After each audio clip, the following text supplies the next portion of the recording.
শুধু শিরিক এভাবে হয় না। জাবের রাদিয়াল্লাহু আনহু থেকে বর্ণিত, তিনি বলেন, কি বলেন? তিনি বলেন যে বাইনার রাজুলি ওয়া বাইনাশ শিরকি ওয়াল কুফরি তারকুস সালাহ। একজন ব্যক্তি শিরিক আর কুফরের মধ্যে পার্থক্য হচ্ছে নামাজ ছেড়ে দেওয়া। বুঝাইতে পারছি? আমি বলি নাই, জাবের রাদিয়াল্লাহু আনহু বলছে। বলেন না যে নতুন কথা বলছি। আরে ভাই, আপনি শুনেন নাই? এটা 1450 বছর পুরনো।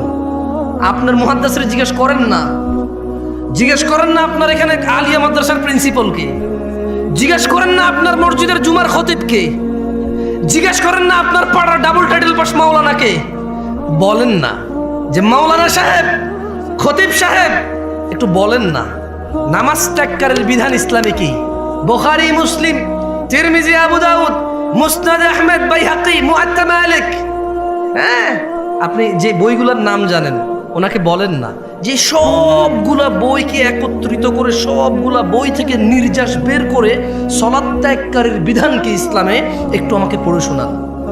আপনাকে বলতে হবে বাইনাল মুনাফিকিন, বাইনানা ওয়া বাইনাল মুনাফিকিনা শুহুদুল ইশা ওয়াস সুবহ লা ইস্তাতিউনাহুমা।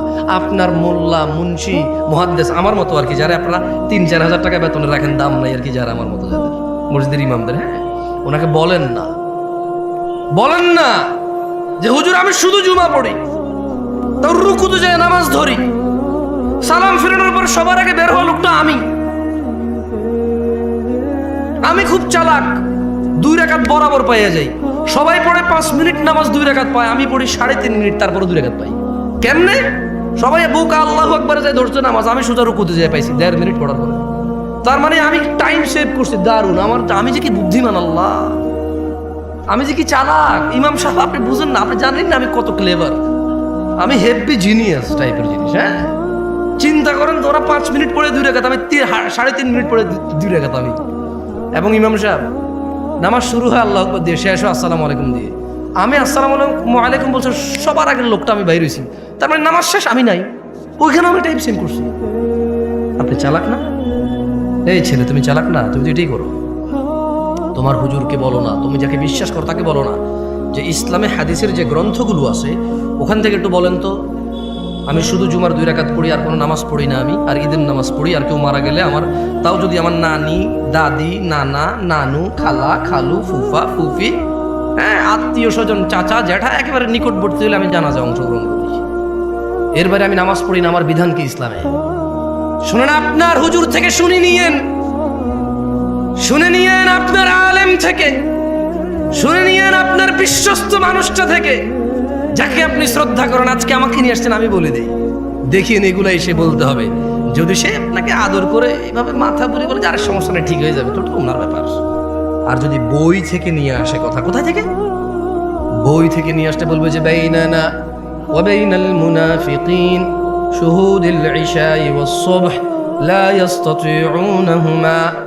বলতে হবে যে আল্লাহর নবী বলছে আমাদের মুসলমানদের আর মুনাফিকদের মধ্যে পার্থক্য হচ্ছে ফজর আর ইশায় উপস্থিত হওয়া। লা ইস্তাতিউনাহুমা, মুনাফিকরা ফজরে আর ইশায় উপস্থিত হতে পারে না। আল্লাহর নবী মুনাফিক বলছে তাকে। আপনি আজকে শুনছেন এটা? কি বলেন? 1450 বছর পুরনো। এটা আমি বলতে হচ্ছে কেন জানেন? আপনি বলবেন যে দূর থেকে কোন ছেলে আসছে, বাপ দাদা 14 গোষ্ঠী শুনি নাই, নতুন কথা কয়। না না, আপনি শুনছেন আজকে, এইটা নতুন কথা না। এটার বয়স 1450 ক্রস করছে। কেমন?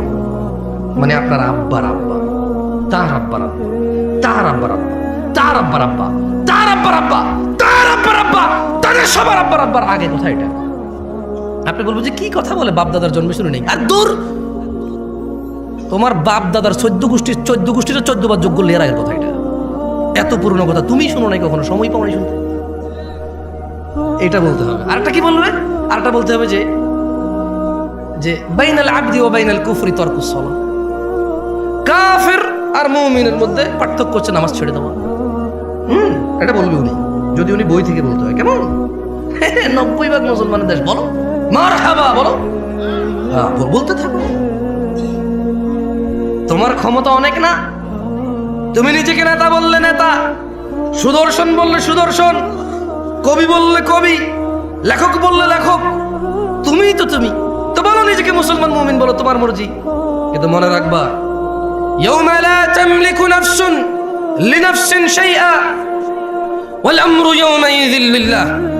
ওই দিনকে ভয় করো যেদিন কোনো মানুষের কোনো ক্ষমতা কোনো কাজে আসবে না, একচ্ছত্র মালিকানা সিদ্ধান্ত নেওয়ার ক্ষমতা থাকবে কার?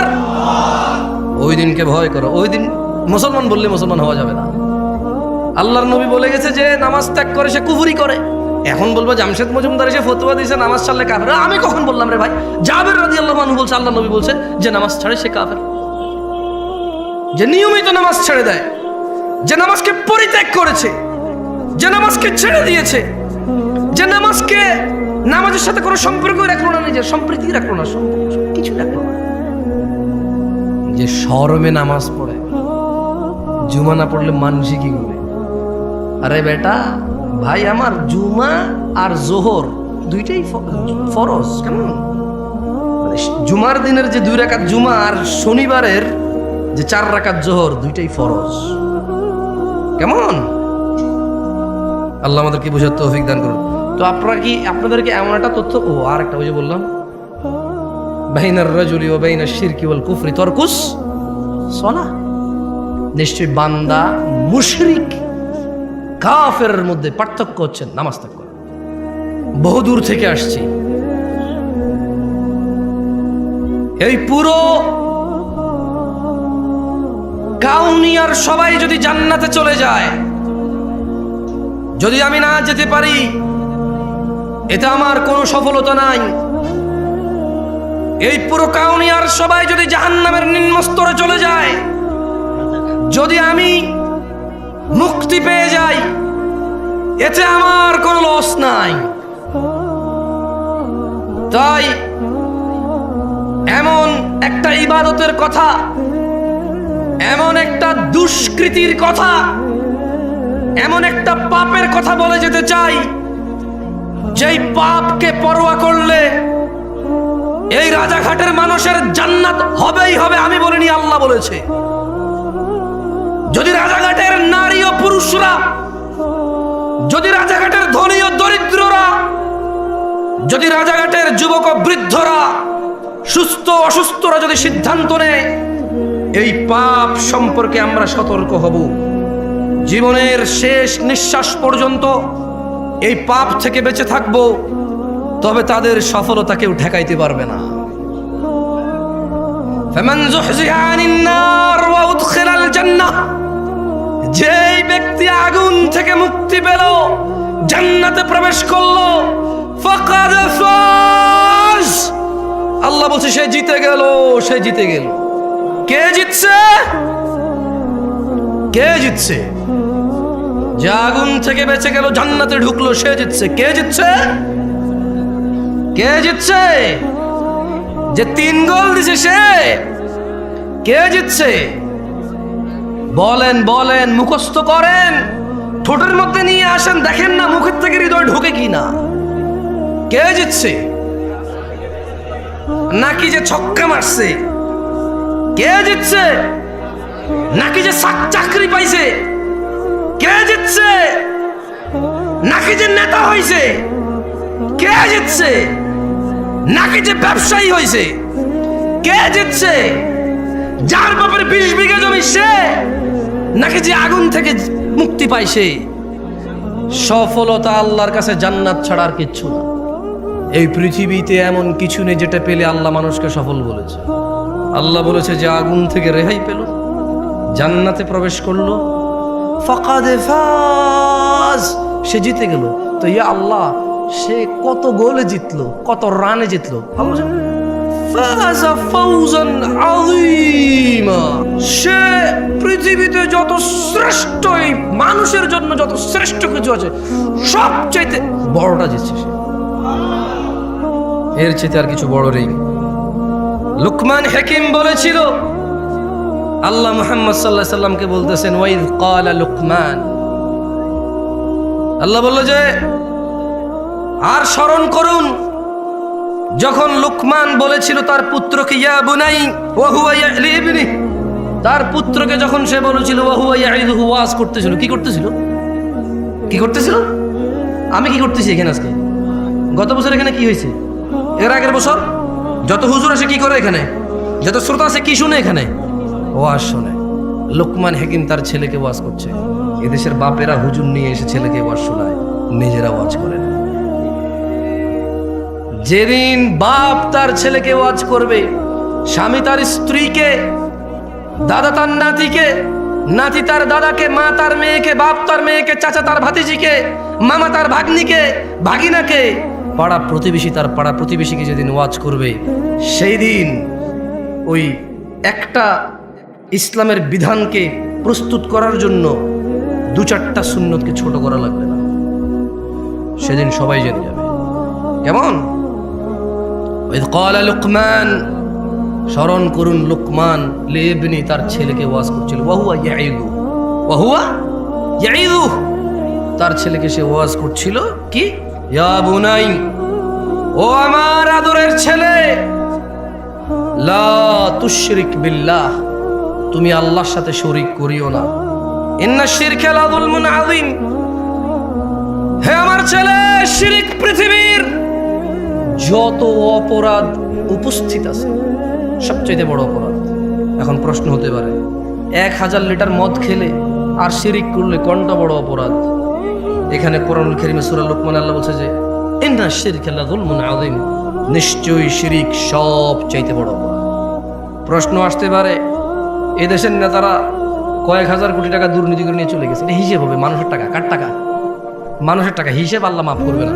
যার টাকা মারছে তারা মাফ করবে। তারা যদি তারা মাফ না করে তাহলে তাদেরকে নেকি দিয়ে দিতে হবে। যদি ওই লোকের কাছে, নেতার কাছে আর নেকি নেই, তবে এই দেশের নেতাদের কাছে বহু নেকি আছে।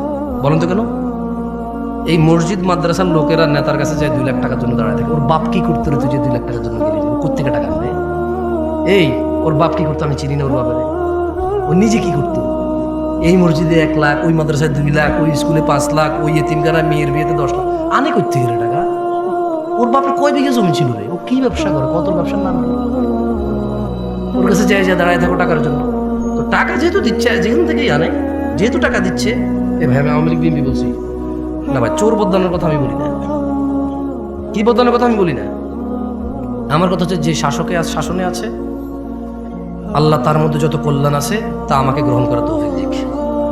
তার ভিতরে যত অনিষ্টতা আছে আল্লাহ তা থেকে আশ্রয় দিক। আমি তার সাথে পাঙ্গা ঝামেলা যেতে চাই না। তার ভিতরের ভালোটাকে ব্যবহার করে সমাজকে সুন্দর করতে চাই, তাকে সংশোধন করতে চাই, তাকে বদলাতে চাই না। কি করতে চাই না? বদলাতে চাই না, কারণ আমি নামই জানি না তাকে বদলায় কাকে নিয়ে আসবো। সবাই চোর, ঠিক আছে? তো সংশোধন লাগবে, বদলানো লাগবে না। কি লাগবে না? সংশোধন লাগবে। আল্লাহ আমাদেরকে সংশোধন হওয়া তৌফিক দান করুন। তো 2000 কোটি টাকা যদি কেউ চুরি করে বিদেশ নিয়ে চলে যায় বা দেশে রেখা দেয় বা কিছু একটা করে, তো যাদের টাকা সে মারবে আল্লাহ বলবে যে আমি মাফ করবো না। তো সে বলবে যে তোমার টাকা তুমি মেরে দিয়েছি, কি করবো? সে লোক বলবে যে নেকি দাও। তো এখন এই যে মসজিদে 2 লাখ দেয়, মাদ্রাসায় 2 লাখ দেয়, এতিম বাচ্চাদের বিয়ে করা, দেখলো ভালো কাজ নাকি খারাপ কাজ? পাহাড় সমান নেকি থাকবে না তার কাছে, কারণ সে প্রচুর দান করে। কি করে? ও এখানে আরেকটা কথা বলা ভালো, যদি সুনামের জন্য, দানবের জন্য দান করে তাহলে নেকি ওটাই নাই, ওটা রিয়া হয়ে উল্টো ওটা একটা গুনায় পরিণত হবে। কেমন? আর যদি মন মানসিকতা ভালো হয়, একটু মন নরম, ভালো মন মানসিকতা, এটা এতিম বাচ্চা বিয়ে করা দিচ্ছে, যা কিছু টাকা দাও হয়ে যাক। অথচ টাকাটা কিন্তু সে চুরি করে, ডাকাতি করে, বদমাইশি করে, কিছু হালাল আছে কিছু হারাম আছে মিশ্রিত। কেমন? কিছু হালাল কিছু, ওটা সরি নেতা বলবো না, ওটা ব্যবসায়ীরাও করে। 2 নাম্বার 4 নাম্বার 6 নাম্বার মালামাল বিক্রি করে নাকি করে না? গ্রামের মোড়লে করে, ওটা কিন্তু নেতা না। আপন বড় ভাইয়ে করে, রাস্তার জমি নিজে নিয়ে নেয়, ছোট ভাইকে ওই পিসের জমি দিয়ে দেয়, বোনের সাথে ভাইয়ে করে। তো আমি আসলে শুধু নেতা বলবো না, আমি আসলে আমরা মানুষ, এই সমাজের মানুষগুলো আমরা খারাপ। ভাই হিসাবে ভাইয়ের সাথে খারাপ, ভাই হিসাবে বোনের সাথে খারাপ, ছেলে হিসাবে বাপের সাথে খারাপ, নেতা হিসাবে সমাজবাসীর সাথে খারাপ, ব্যবসা হিসাবে কাস্টমারের সাথে খারাপ, স্বামী হিসাবে স্ত্রীর সাথে খারাপ, বাপ হিসাবে ছেলের সাথে খারাপ। এটা হচ্ছে আমাদের স্বভাব, বুঝে আসছে? তো আসলে কোনো একটা লোককে এইভাবে দোষ, মানে নেতা হয়েছে এই জন্য দোষ, এটা না। আসলে আমাদের স্বভাবগত যাতে এই দেশের মানুষের আমরাই খারাপ, বুঝে আসছে না আসলে আপনার? তো এখন ইন্না শিরকা লা যুলমুন আযীম, লুকমান বলছে যে ছেলে তুমি আল্লাহর সাথে শিরিক করিও না। কেন? বলো যে শিরিক সবচেয়ে পৃথিবীর বড় অপরাধ। তো এখন যদি আপনি প্রশ্ন করেন কত বড় অপরাধ, 1 লাখ কোটি টাকা যদি মারিয়ে দেওয়া হয়, এটা কিয়ামতে আল্লাহ মাফ না করলে, এ হলো চোর যে টাকা মারছে, এ হলো যার সম্পদ তারা, বা সে একক বা তারা অধিক, এর যত নেকি আছে একে দিতে হবে, দিতে দিতে আর নেকি নেই, কিন্তু লোক বাকি আছে। এখন এই পৃথিবীতে এমন একটা মানুষ আছে যার গুনাহ নাই? আছে? একটা মানুষ কি পাওয়া যাবে যার গুনাহ নাই? তো এখন এই যে ওই যে চোর বাটপার অন্যের হক মাইরা খাইছে, এর কাছে আর নেকি নাই, এখন লোক বাকি আছে যাদের হক এর কাছে রয়ে গেছে, এদের গুনাহগুলো সব এর কাছে আসবে। ইন্না লিল্লাহি ওয়া ইন্না ইলাইহি রাজিউন। সে নেকির পাহাড় নিয়ে, সে মানুষ সবার গুনাহ নিয়ে গুনার পাহাড় নিয়ে যাবে। এবারে আসেন, এরপরে কি হবে? এর সমস্ত নেকি শেষ, সব মানুষের গুনাহ এর কাছে চলে আসছে, এইবার কি হবে? ওর একটা প্রশ্ন থাকতে পারে না? ধরে নেন ওর শিরিক করে নাই, কি করে নাই, কি করে নাই? আল্লাহ বলছে যে ইয়াগফিরু লিমান ইয়াশা, যাকে খুশি মাফ করে দিবে। বুঝাইতে পারি নাই কি বলছে আল্লাহ? আরে ভাই, চোরদেরকে উৎসাহিত করতেছি না, ভুল বুঝিয়েন না আপনারা। অধিকাংশ চোরই মুশরিক বেনামাজি, অধিকাংশ চোর মুশরিক বেনামাজি, অধিকাংশ চোর ডাকাত আল্লাহকে অস্বীকার করে। আচ্ছা, একটা কথা বলি আপনাকে, মাশাআল্লাহ আপনার একটু ঠান্ডা চুপ আছে, একটু মনোযোগ দিয়ে শোনেন। জেনা করা কি? ন্যাংটা থাকা কি? ন্যাংটা থাকা কি? আরে আমি নাস্তিক, আমরা যেরকম ন্যাংটা থাকা কি? গুনাহ। গুনাই তো, হারাম তো গুনাই। শরম না? শরম না? শুকর খাওয়া কি? আচ্ছা, কালকে বাংলাদেশের বইতে লেখা হলো,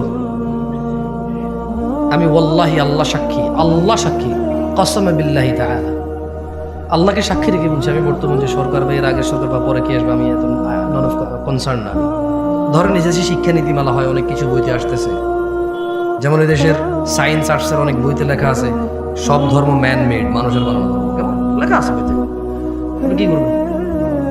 কি করবেন আপনি? টিচার পড়াবে না? এটা পড়াবে, ছাত্ররা পড়বে।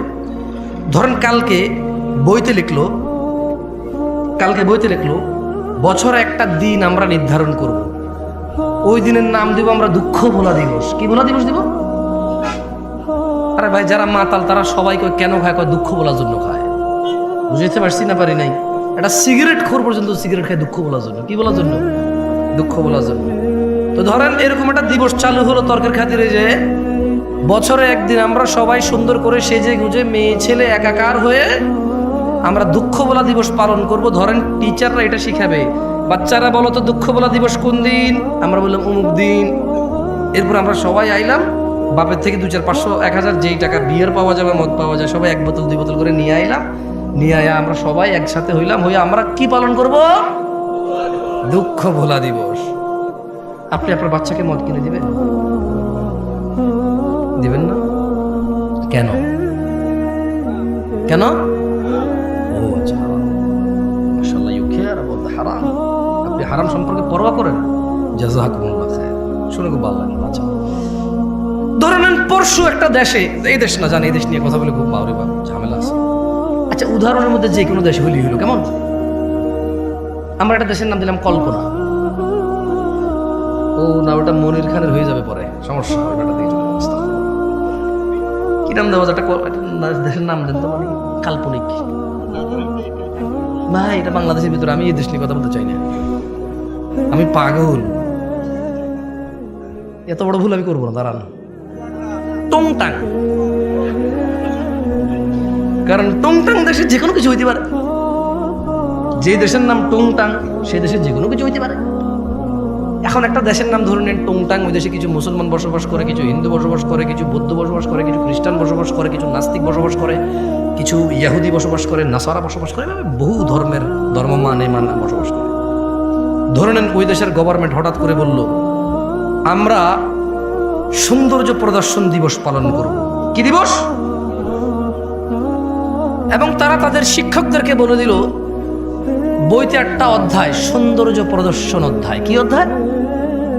তো ওই দিন আমরা যাপন করব কিভাবে?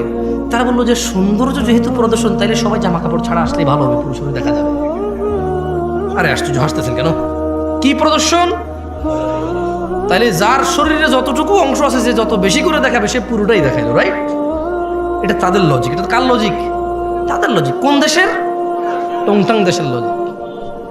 এখন টংটাং দেশের মুসলমানরা বলো কি, আমার বাচ্চাকে আমি ঘর থেকে জামা কাপড় কোনো কিছু ছাড়া স্কুলে পাঠাবো আজকে সৌন্দর্য প্রদর্শন দিবস পালন করার জন্য? শুধু বইতে লেখা আছে তাই? শুধু সরকার বলছে তাই? শুধু এদেশের বড়রা বলছে তাই? শুধু এদেশের ইঞ্জিনিয়াররা ডাক্তাররা বলছে তাই? এদেশের যাদের ক্ষমতা আছে তারা, এদেশের যারা পয়সাওয়ালা তারা, যারা সুন্দর করে ক্লিন শেভ করে হাঁটে তারা, যাদের they look so handsome, that's why তাদেরকে দেখতে খুব হ্যান্ডসাম দেখা যায়, এই জন্য আমি তাদের কথা মেনে নেবো। আমার বাচ্চাকে আমি ন্যাংটা পাঠাবো? আমার 12 বছরের যুবতী মেয়ে, আমার 15 বছরের যুবতী মেয়ে, আমার 18 বছরের যুবতী মেয়ে, আমার 20 বছরের যুবক ছেলেকে আমি কাপড় চোপড় ছাড়া পাঠাবো? ইম্পসিবল। বলবে, রাইট? আপনারা বলবেন, এরকম বলবেন তো না? দেখতে টংটাং দেশের মতো আপনারা বলবেন, রাইট? আচ্ছা, এরপর ধরেন কিছুদিন পর দিবস একটা আসবে, দুঃখ বলা দিবস। টংটাং দেশে কি বলা দিবস আসবে?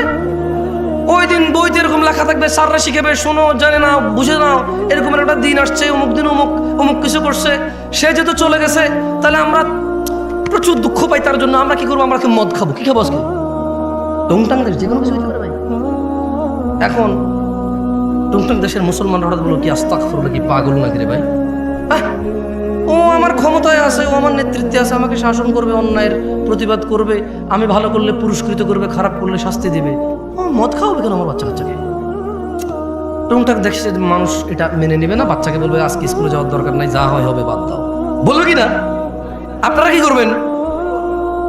তো এই যে যারা আমাদের জন্য, ভাষার জন্য, স্বাধীনতার জন্য, আমাদের জন্য এই পৃথিবী ছেড়ে চলে গেল এই দেশে,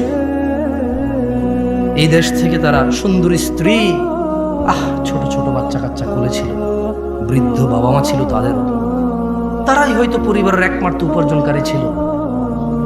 ওর স্ত্রীর গর্ভে একটা 9 মাসের বাচ্চা ছিল।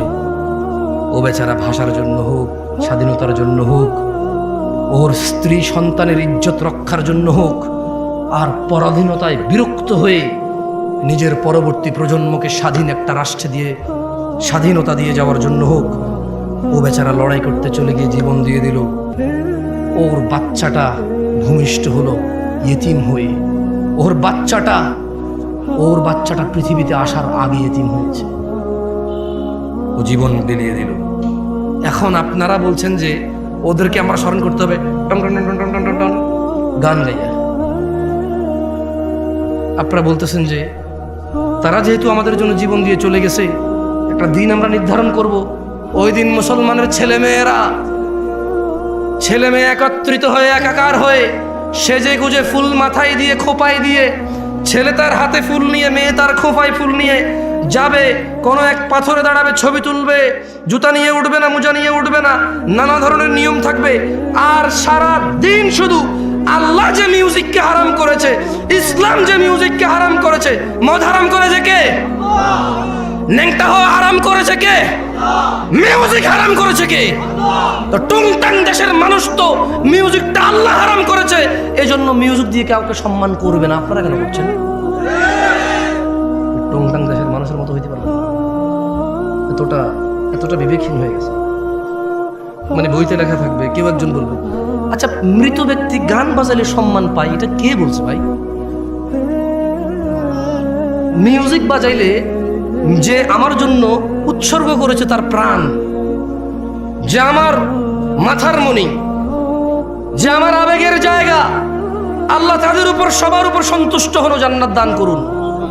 যার যার ইমান আমল যতটুকু ছিল আল্লাহ প্রত্যেকটুকু কবুল করুন, আর আল্লাহ তাদের সাথে ইনসাফ করুন। যেহেতু আমরা জানি না এখানে হিন্দু বৌদ্ধ মুসলিম সবাই ছিল, আল্লাহ ইনসাফ করুন। আল্লাহ কি করুন? কথা বলছিলাম, লুকমান তার ছেলেকে ওয়াজ করছিল, লা তুশরিক বিল্লাহ, আল্লাহর সাথে শরীক করিও না, ইন্নাশ শিরকা লাযুলমুন আযীম, শিরক সবচাইতে বড় পাপ। কত বড় পাপ! এই পৃথিবীর সমস্ত জিন আর মানুষ একত্রিত হয়ে যদি কোনো পাপ রটনা করে, এর চাইতে বড় পাপ শিরক। কত বড় পাপ! ছোট্ট একটা উদাহরণ দেয়, যদিও এই উদাহরণ কিচ্ছু না, ওয়াল্লাহি এই উদাহরণ একেবারেই মিলবে না, তবুও দিচ্ছি। একটা লোক পুরুষ, একটা লোক মহিলা, এই পুরুষ এই মহিলাকে বিয়ে করেছে, বুঝে আসছে? এখন তারা স্বামী স্ত্রী। এখন এ মহিলা জোরে জোরে কথা বলে, পুরুষ তাকে বলে যে তোর এত জোরে কথা বলো আমার ভালো লাগে না রে। মহিলা তাও জোরে কথা বলে। পুরুষ বিরক্ত বলে যে কোন পাপ করছে জীবনে, বিপদ গলায় বসছে। বাট মহিলাকে ঘর থেকে বের করে না। কি করে না? গায়ে হাত দেয় না, বিরক্ত হয়। ওর বউ পান খায়, বললো যে তুই এত অল্প বয়সে পান খাওয়া শুরু করে দিলি, এমনি এমনি চা বাঁচতে আমার বিচ্ছিরি লাগে দেখতে আমার। কিন্তু বউকেও তালাক দেয় না, বাপের বাড়ি পাঠায় না, গায়ে হাত তোলে না। ওর জন্য জামা কিনে, কাপড় কিনে, ওর জন্য সুন্দর সুন্দর চুড়ি কিনে, লিপস্টিক কিনে, আলতা কিনে। ওর বউটা ওর মায়ের সাথে বিয়াদবি করে। কি সুন্দর করে বোঝায়, তুইও তো মা হয়েছিস, আমাদের তো বাচ্চা কাচ্চা আছে, আমার মাটা বাপের একমাত্র পোলা আমি, আমার তো দুইটা ভাই নাই যে আমি যদি খেয়াল না রাখি আরেক ভাইয়ের বউ খেয়াল রাখবে, একটু খেয়াল রাখ না, আমরা ভদ্র পরিবারের লোক, আমি যদি তোর গায়ে হাত তুলি এখন, তোর সাথে ঝগড়া করি, মানুষ কি বলবে। ছেলের মাও বোঝে যে পরিবারটা সম্মানী, এই জন্য ছেলের বউ যত কিছুই করুক অতটা মানে প্রতিক্রিয়া দেখায় না, মনে করে যে বোঝে না, অবুঝ, এরকম করে ছেড়ে দেয়। ও বউয়ের গায়ে হাত তোলে না, বাপের বাড়ি পাঠায় না, তালাক দেয় না। ছেলেটা প্রায় তার বউয়ের মোবাইল এঙ্গেজ পায়। যখনই বলে তোমার মোবাইল ব্যস্ত পেলাম কেন, বউ বলে যে খালার সাথে কথা বলতেছি, মার সাথে কথা বলতেছি, বোনের সাথে কথা বলতেছি। সে প্রায় এঙ্গেজ পায়, বিরক্ত হয়। ছেলেটা তার বউকে বলে তুমি ফেসবুক কেন চালাও, আমার পছন্দ না। তার বউ বলে যে চালাবো না। এরপরে বলে যে শুধু এই তো মাঝে মধ্যে একটু স্ক্রলিং করবো, আমি কারোর মেসেজ টেসেজ দিই না। ছেলেটা প্রায় দেখে যে বউ ফেসবুক চালায়, সে বিরক্ত হয়, বউর গায়ে হাত তোলে না, বাপের বাড়ি পাঠায় না, তালাক দেয় না। হঠাৎ যদি এই ছেলেটা ঘরে এসে দেখলো তার বউয়ের বিছানায় অন্য পুরুষের সাথে বউ শুয়ে আছে, এখন কি করবে সে?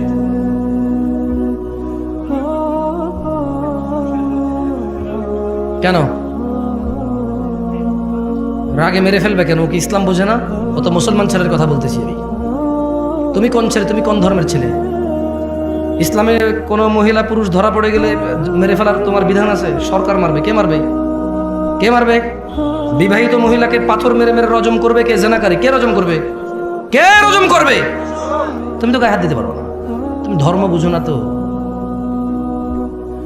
যটুক আছে ওটুক নিয়ে মস্করা করো, গজল গায়া গায়া। যটুক টুকটাক দেখা যায় ওটুক নিয়ে মস্করা করো, গজল গায়া, গান গায়া, সিনেমা নাটক করে, কৌতুক করে ধর্ম শিখাও। এখন সিনেমা করে দেখি তো টেলিভিশনে আসে। একটা ইসলামের শিক্ষা কোরআন হাদিস দিয়ে আর হচ্ছে না, এবার নাটক করে শিখাইতে হবে। এই পর্যায়ে চলে গেছো তুমি। কেন আমার বাপ মেরে ফেলবা কেন? ওর বউ আরেকজনের সাথে শুয়ে আছে, তুমি মেরে ফেলবা কেন? তোমার বউ তোমার মেরে ফেলা বৈধতা আছে ওই মহিলাকে? বলে যে মেরে ফেলবে আগে, ওকে তালাক দেওয়া বৈধতা আছে, ওকে বাপের বাড়ি পাঠাই দেওয়ার বৈধতা আছে, মুসলমান শাসকের হাতে তুলে দেওয়ার বৈধতা আছে। যে বিচার হোক, আর বিচার হবে কেন? বিবাহিত মহিলা জানা করলো কেন? বিবাহিত পুরুষ জানা করলো কেন? ওর বিচার হবে। ওকে পাথর বেঁধে মেরে ফেলতে হবে। কে মারবে? শাসক মারবে, পুলিশ। এই দেশে যে পুলিশ আছে না, অথবা কোনো বাহিনী তৈরি হবে, সরকার তৈরি করবে। কে তৈরি করবে? হুজুর আমাদের দেশ সরকার। তো আমি তোমার দেশ নিয়ে কথাই বলতেছি, আমি কথা বলতেছি ইসলাম নিয়ে। আমি কি এখন বাংলাদেশকে হিসাব করে কথা বললে হবে? ইন্ডিয়া, পাকিস্তান, সৌদি আরব, ইরান, নেপাল, ভুটান নিয়ে কথা বললে হবে? আমি কথা বলতে হবে ইসলামের বিধান নিয়ে। এবার কি তোমার আছে আর কি তোমার নাই? যা তোমার আছে তা তুমি পাবা, আর যা তোমার নাই জব তুমি আল্লাহকে দিবা। আমি এখানে কি করবো? কি করার আছে, কি ক্ষমতা আছে আমার করার? এই তোমরা কি কথা বুঝবো আমার? এখন এই ছেলেটা দেখলো তার স্ত্রী অন্য কারো বিছানায় শুয়ে আছে। আচ্ছা, এই যে তার মাকে কষ্ট দিল, এই যে মহিলা জোরে জোরে তার সাথে কথা বলে, এই যে মহিলা পান খায়, এই যে মহিলা সারা দিন ব্যস্ততা, মোবাইলে ব্যস্ত পায়, এই যে মহিলা ফেসবুক চালায়, ও কিন্তু তালাক দেয় নাই, দিছে? বলেন তো এবার ও রাখবে? আপনি বললে একটা পুরুষ, অথচ ওর বউকে যদি ওই পুরুষের সাথে না দেখতো, ও জানতেই পারতো না। এই কথা জানতে পারতো? ক্ষমতা আছে? ধরেন ওর বউ একটা পুরুষের সাথে শুইল, ও 3 দিন পরে বাড়ি আসলো, ও ওর বউর সাথে শুইল, ওর কি বুঝার ক্ষমতা আছে ওর বউ আরেকজনের সাথে ছিল? আরে জোরে জবাব দেন ভাই। যেই পুরুষ তার বউ যদি আরেকজনের সাথে শোয়, এরপরে সে যদি ওই স্ত্রীর কাছে যায়, যেই পুরুষের এতটুকু ক্ষমতা নাই বুঝার যে অন্য কারোর সাথে ছিল, ওই পুরুষ যদি দেখে আরেকজনের সাথে শুইছে, ও ঘৃণায়, লজ্জায়, রাগে, ক্ষোভে, দুঃখে ওকে পুরো পৃথিবীর বিনিময় দিলেও বলবো যে বউ আমি রাখবো না ভাই। যার ভিতরে ন্যূনতম লজ্জাবোধ আছে, গায়রাত আছে, গায়রাত মানে বোঝেন আত্মমর্যাদা। কি মর্যাদা? সে রাখবে না। তো বলবো যে ভাই এত কিছু জানি না, আমি জুলুমের শিকার হয়ে গেছি, ওর মোহর কত? 20 লাখ। এ ভাই একটা কিডনি খুল লইয়া যায়, এর সরা দেখলে আমার মেজাজ গরম হয়। আল্লাহ এরকম বলবে, যার ভিতরে ন্যূনতম আত্মমর্যাদা আছে সে বলবে যে 20 লাখ তো নাই, কিডনি একটা নিয়ে যা, 2 কিডনি লাগে না, 1 কিডনি বাঁচা যায়, ওরে নিয়ে বাঁচা যাবে না ভাই, কিডনি ছাড়া বাঁচা যাবে গ্যারান্টি আছে, ওর সাথে বাঁচবো না। ও আমাকে ধোকা দিছে, ও আমার বংশ মর্যাদা নষ্ট করছে, ও আমার বংশ নষ্ট করে দিছে। এখন যে বাচ্চাটা আছে এটা কি আমার না আমার না, আমি সেই সন্দেহে আছি। ও আমার আগামী প্রজন্ম ধ্বংস করে দিছে, আমার আগামী প্রজন্মের যে বাতি আমার, সে বাতি আমার কিনা আমি জানি না, আমি এতটা দুঃখে আছি। এবং যে নিষ্পাপ সন্তানটা আছে ওর ঘর থেকে হইছে, ওকে বিদায় করে দেওয়ার পর ওই বাচ্চাটাকে দেখলে আমার ওর কথা মনে পড়বে, আর আমি সন্দেহে থাকবো এটা কি আমার বাচ্চা না অন্য কারো। ওকে সরাও, কিডনি নিয়ে যাও, ওকে সরাও, 1 কিডনি দিয়ে বাঁচা যায়। ও আমার আগামী প্রজন্ম ধ্বংস করে দিছে, ও আমার বংশের বাতি শেষ করে দিছে, ওকে সরাও। সেই জায়গায় শিরিক আল্লাহ কিভাবে মানবে? অথচ তিনি জানে ওয়াহুয়া খালাকাক, তিনি তোমাকে সৃষ্টি করেছে কোথায় থেকে? এক বিন্দু তুচ্ছ পানি থেকে, যেটা তোমার বাপের পাজরের হাড়ে ছিল। এই পিছনের হাড়ে ছিল যে পানিটা, ধাক্কা দিয়ে যে পানিটা বের হয়, যে পানিটা যে কারো হাতে লাগলে গোসল করতে হয়, এভাবে ঘিন ঘিন করে টিস্যু দিয়ে মুছে ফেলবে, এমন তুচ্ছ পানি হতে তোমাকে সৃষ্টি করছে। তুমি তো মনে করো তুমি জোয়ান, তোমার বাপ জোয়ান ছিল না। তুমি মনে করো তুমি জোয়ান থেকেই যাবা, ছোট ভাই আমার, তুমি আর বৃদ্ধ হবা না, খবরদার। আন আবি বকর রাদিয়াল্লাহু আনহু قال, আবু বকর রাদিয়াল্লাহু আনহু থেকে বর্ণিত তিনি বলেন, قال النبي صلى الله عليه وسلم, আল্লাহর রাসূল সাল্লাল্লাহু আলাইহি সাল্লাম বলেছেন, আলা উনাব্বিউকুম বিআকবারিল কাবাইর, ও আমার উম্মতরা, তোমাদেরকে কি আমি বলে দেব পৃথিবীর সবচেয়ে বড় অপরাধ কি? قالوا بلى يا رسول الله, সাহাবারা সবাই বললেন, হ্যাঁ আল্লাহর রাসূল, আপনি বলে দেন না এই পৃথিবীতে যত অপরাধ আছে সবচেয়ে বড় কোনগুলা? উনি বললেন সালাসান, 3 বার আল্লাহ নবী বলল, আমি কি তোমাদের বলে দেব পৃথিবীর বড় অপরাধ কোনটা? আবার বলল, আমি কি তোমাদের বলে দেব না পৃথিবীর বড় অপরাধ কোনটা? আবার বলল, আমি কি তোমাদের বলে দিব না এই পৃথিবীর সবচেয়ে বড় অপরাধ কোনটা? 3 বার বললেন। সাহাবারা বলল, হ্যাঁ আল্লাহ নবী সাল্লাল্লাহু আলাইহি সাল্লাম বলে দেন। বলেন, আল ইশরাকু বিল্লাহ, পৃথিবীর সবচেয়ে বড় অপরাধ আল্লাহর সাথে শিরিক করা। ওয়া উকুকুল ওয়ালিদাইন, দ্বিতীয় বড় অপরাধ বাবা মায়ের অবাধ্য হওয়া। ওই যে মহিলাটা চিকন হ্যাংলা পাতলা 50-55 বছরের বৃদ্ধা, ওই যে পুরুষটা এখন কোনো কাজ নাই, একটা পাঞ্জাবি আর লুঙ্গি পরে এরকম ওয়াজ মাহফিলে যায়, কোনার দোকানে গিয়ে 2 কাপ চা খায়, আবার ঘরে চলে আসে, ওকে কোথাও ডাকা হয় না, ওকে কেউ 5 পয়সার দাম দেয় না। এই তুচ্ছ এই হ্যাংলা পাতলা বুড়ার বুড়ি, আল্লাহ নবী বলছে এই বুড়া বুড়ির যদি তোমার মা বাপ হয়, ধাক্কা দিলে পড়ে যাবে যে লোকটার এখন চাকরিও নাই, ব্যবসাও নাই, তুমি যদি ওকে উপার্জন করে না চিকিৎসা করাও, না খাওয়াও, ও বেচারা অসুস্থতায় ভুগবে, ক্ষুধায় ভুগবে। এমন দুর্বল একটা মানুষ। আল্লাহ নবী বলল যে পৃথিবীর বড় অপরাধ ওয়া উকুকুল ওয়ালিদাইন, এই পৃথিবীতে সবচেয়ে বড় অপরাধ শিরক। কি? তারপরের অপরাধ হচ্ছে বাপ মায়ের অবাধ্য হওয়া। তুমি তো বলো হুন্ডা না কিনে দিলে ঘর কোপায় ফেলবা ভাই আমার, তুমি বলো তোমার বাপকে হুন্ডা না কিনে দিলে ঘর কোপাবা, তুমি বলো তোমার বাপকে জন্ম দিছস কর্মদাস না কা, বই পড়ে শিখবে এগুলো না? পাগল ছেলে, ওর ক্ষমতা কত জানো? এই যে বুড়া লোকটা যারে তুমি বলো যে আপনি কিচ্ছু বুঝেন না, শুধু শুধু কথা বাড়ায় এই জায়গায়, ওর ক্ষমতা জানো? এই যে তুমি যে জান্নাত, মানে যেখানে না গেলে আগুনে জ্বলবা, হ্যাঁ, এই জান্নাতে যে দরজা দিয়ে ঢুকবা না, এই বুড়া লোকটা এটার চৌখাট। এটা কি চৌখাট? এটা নাই মানে দরজাই নাই, এটা নাই মানে কি দরজাই। বোঝো ওর ক্ষমতা বোঝো। নেতার সাথে লাগবা, একবারে পিটায় সোজা করে দেবে, ভয় তুমি সুন্দর ব্যবহার করো। কোন প্রশাসনের সাথে লাগবা, মামলা মোকদ্দমায় ফেসে যাবা। ব্যবসায়ীর সাথে লাগবা, ও টাকা ঢোকা খরচ করে এমন বানান দিবে, এমন ট্র্যাপে ফেলবে, জীবনে মুখ দেখাইতে পারবা না, তোমার ঘরে মহিলা ঢুকাই দিবে। আর এই যে বুড়া লোক কি করতে পারবে জানো? জান্নাত থেকে তোমার এমন লাথি মারা বের করে দিতে পারবে। তুমি জানোই না এর ক্ষমতা কত। এই বুড়া লোকটা তোমার অনন্ত জীবনের সুখ কেড়ে নিতে পারে, এত ক্ষমতা তার। মামলায় জেলে গেলে 60 বছর পচবা, অমুক ব্যবসায়ীর সাথে লাগে গেলা 50 বছর ভুগবা, সে মারা যাবে বা তুমি মারা যাবা, ম্যাটার সলভ, ক্লোজ। বুঝে আসছে না, আসে নাই? আর এই বুড়া লোকটার সাথে যদি লাগো না, এই বুড়ির সাথে যদি লাগো না, অনন্ত জীবন যেখানে আর মৃত্যু হবে না, ফিনিশ। ধাউ ধাউ আগুন, নাজ্জাআতাল লিশ-শাওয়া, যে আগুন মানুষের চামড়া খসে দেবে, এমন আগুনে ঢুকে ও ফেলে দেবে। কে ফেলবে? এ বুড়া লোক যারা তুমি 5 আনার দাম দাও না। আব্বা আমাদের বড় ভাই এটা করছেন ওটা করছেন, আমার দেন নাই। আব্বা আমরা সবসময় ছোট বলার দিকে টানেন। আব্বা আপনি কি করছেন, অমুক দেখেন তার পোলারে কি দিছেন, আপনি কি দিছেন। কার সামনে কথা বলো, তুমি চিনোই নাই। তুমি কি করো নাই, চিনোই নাই। হ্যাঁ, ও হিন্দু হলো, তুমি বিশ্বাস করো তোমার বাপ যদি হিন্দু হয়, তোমার বাপ যদি বৌদ্ধ, খ্রিস্টান, ইহুদি, নাসারাও হয়, তুমি না, তোমার আব্বা যদি বলে যে আল্লাহর সাথে শিরিক করো, বলতে হবে যে আব্বা আমি এক আল্লাহ ছাড়া করে, আব্বা আমার জন্য। ইব্রাহিম আলাইহিস সালাম একজন নবী, খলিলুল্লাহ, রাসূল, সুবহানাল্লাহ। উনি মিথ্যা কথা বলছে, চিন্তা করেন, তারপর বাপের সাথে বিয়ে করতে পারে নাই। বাপে বলছে যে ইব্রাহিম আসো আমরা পূজা করি। ইব্রাহিম আলাইহিস সালাম হঠাৎ করে বলেছে, আব্বা আমার খুব খারাপ লাগতেছে। কি লাগতেছে? আব্বা আমি অসুস্থ ফিল করতেছি, আমার যাইতে ভালো লাগতেছে না। বাপ বলল যে ঠিক আছে, যেহেতু অসুস্থতা ফিল করতেছে বাদ দাও। ওহি পাঠায় কে? উনি খলিলুল্লাহ, আল্লাহর বন্ধু। কার বন্ধু? আল্লাহর বন্ধু। উনার ওরস মানে উনার জন্মে একটা ছেলে আসছে যার পানি লাগতো, কান্নাকাটি করতেছিল। সুবহানাল্লাহ, আল্লাহ জমজম দিয়ে দিছে ওখানে।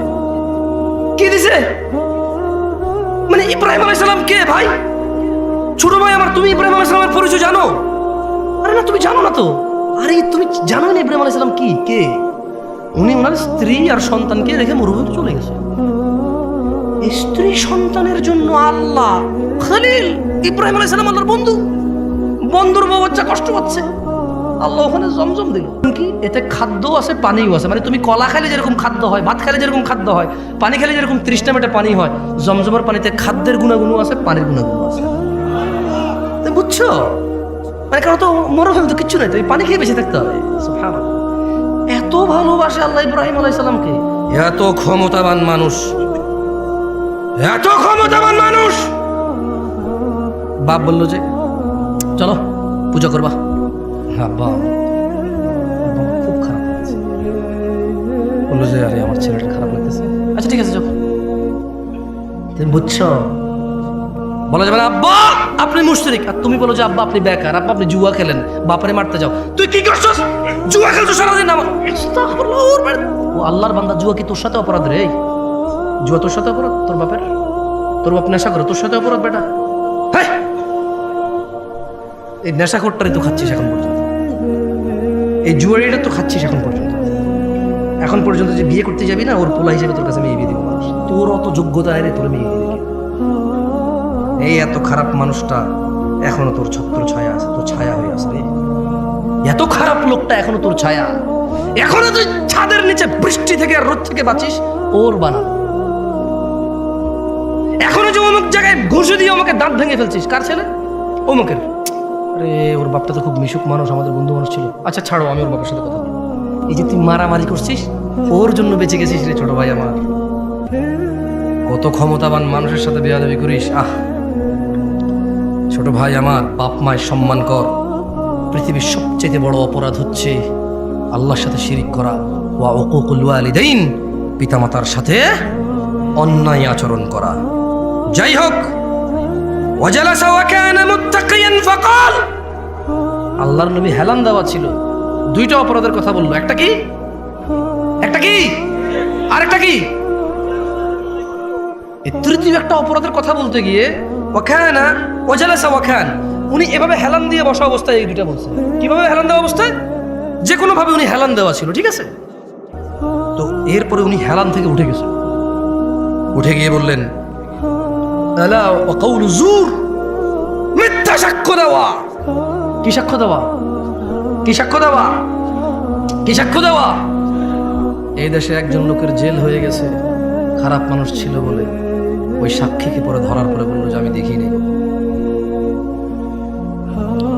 দেখেন পৃথিবীর সবচেয়ে বড় অপরাধ শিরক, তারপরে বাপ মা। আল্লাহ নবী হেলান দিয়ে বলছেন দুইটা কথা।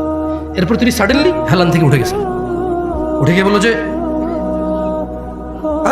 আলা ওয়া কাউলুজ জুর, এবং মিথ্যা সাক্ষ্য দেওয়া।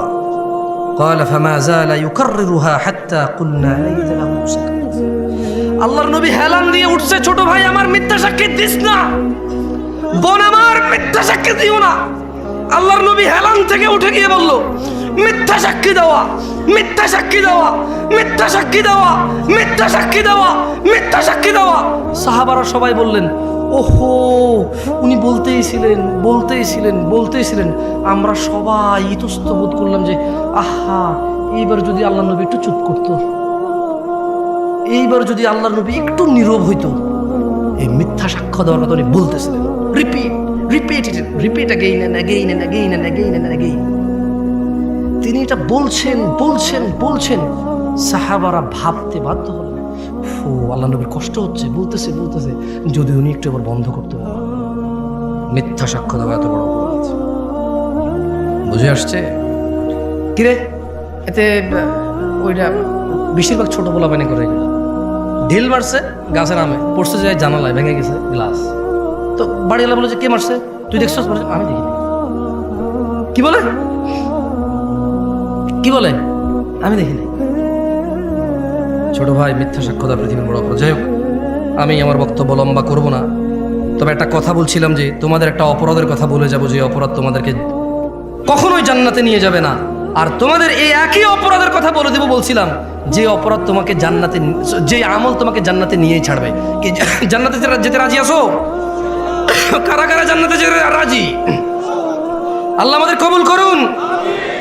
শোনো আমার ভাইরা, যে অপরাধ ক্ষমা হবার নয়, দেখো ওই যে বললাম দুর্নীতি, চাঁদাবাজি, মিথ্যা, বহুত কিছু অপরাধ আছে, একটা অপরাধ ক্ষমা হবে না। আল্লাহ বলছে ইন্নাল্লাহ, নিশ্চয়ই আল্লাহ, লা ইয়াগফির, ক্ষমা করবে না, আইয়ুশরাকা বি, যে আল্লাহর সাথে শিরিক করে, ওয়া ইয়াগফির, ক্ষমা করে দেবে, ক্ষমা করে দিতে পারে, ক্ষমা করবেন ওনার ইচ্ছা, মা দুনা যালিক, পৃথিবীতে যত অপরাধ আছে, লিমান ইয়াশা, ওনার ইচ্ছা, যে কোনো যত খুশি অপরাধ মাফ করবেন, শিরিক ছাড়া। ওয়া মান ইউশরিক বিল্লাহ, যে আল্লাহর সাথে শিরিক করলো, ফাকাদ দাল্লা দালালান বাঈদা, সে সবার চাইতে বেশি পথভ্রষ্ট হলো।